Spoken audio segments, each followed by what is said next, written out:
Okay, what's happening, Michael? So for Tip Tuesday today, we're going to be going through some leaf propagation. So this time of the year is a perfect time to take leaves or take head chops as well. So I'm going to show you a technique of what I find is easy to take the leaves off the plants. So it's up to you whether you want to try to take the leaves off the plant while it's in the pot or out of the pot. I personally prefer to take it out of the pot.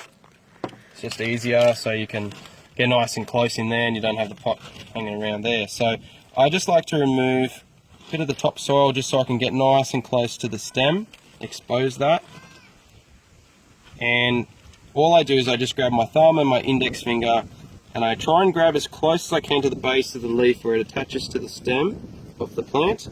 And I give it a little bit of a wiggle, a little bit of a twist, and there you go, voila. Sometimes if it's you're just having your first attempt at the plant, your first few leaves may not work well, but once you get into a bit of a groove, you expose some of that stem, usually it's quite easy. So I'm going to do a bad one. Okay, that's still a good one. So I'm just going to pull off that part there. So once you're pulling the leaves off, you may find it snap like that. So it's not actually going to work. There's no roots that can come out of there, or rarely is there. You want to try and get a nice clean snap just right where it attaches onto the stem of your plant. So we're just going to go around there, and yeah, we're just going to pick them just so like that. Because it's such a good time and we're going like crazy in there picking leaves, you can actually leave them in a tray just like this, and they will actually still strike in here, but we will eventually put them into a seedling tray with our cutting mix, or these individual cell trays. We'll put them into there. So how many leaves should you pick off?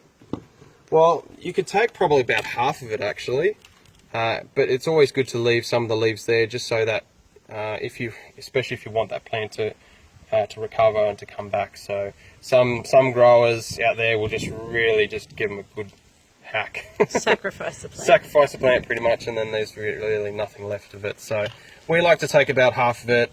I like to rejuvenate the plant. Where you've exposed that stem, you've got a higher chance of some new pups coming through, which in the end you can head chop that and probably get some more leaves off that as well. So it's just up to the individual person and what you prefer. So yeah, so this time of the year they'll only take a couple of weeks to start striking. You'll notice that. And like this Echeveria serrana has only been done a couple of weeks, and you already see it's starting to show some really cool signs of root growth there. So a really nice time of the year to do it. You'll see we've done some more over here.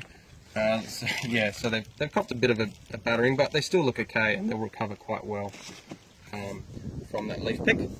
So yeah, give that a go. I hope that helps you if you're unsure on what to do there.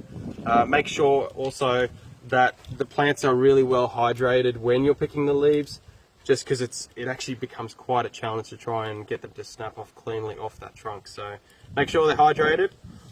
Makes your job a lot easier, and a lot of a higher chance of that leaf actually striking roots as opposed to a dehydrated leaf. So give that a go.